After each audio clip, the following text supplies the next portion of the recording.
4 दशकांपासून पाणी टंचाईच्या तीव्र झळा सोसत असलेल्या मनमाड शहरासाठी वरदान ठरलेल्या करंजवन मनमाड थेट जलवाहिनी पाणी पुरवठा योजनेचे काम अंतिम टप्प्यात आले असून नांदगाव मतदारसंघाचे आमदार सुहास कांदे यांनी करंजवन योजनेच्या जलशुद्धी केंद्राला भेट देऊन पाहणी केली।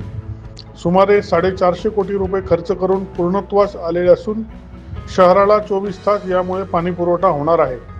लवकरच मुख्यमंत्री देवेंद्र फडणवीस व उपमुख्यमंत्री एकनाथ शिंदे यांच्या प्रमुख उपस्थितीत या योजनेचा लोकार्पण सोहळा संपन्न होणार आहे।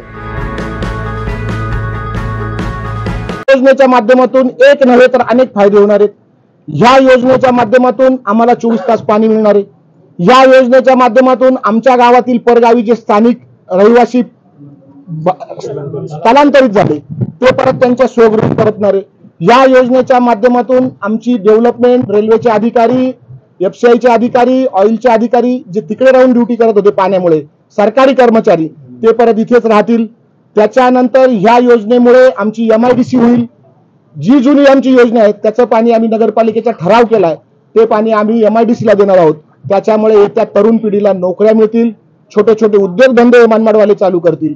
ह्या योजनेमुळे जे जमिनीचे भाव थंडावले होते ते जमिनीचे भाव आता वधारला जातील। म्हणजे तरुण मुलांना ज्या काही जुन्या वडिलोपार्जित प्रॉपर्टी असेल किंवा जे कॉन्ट्रॅक्टर असेल, बिल्डर असेल, डेव्हलपर असेल, व्यापारी वर्ग असेल, त्यांना त्या जमिनीचा चांगला मोबदला मिळेल।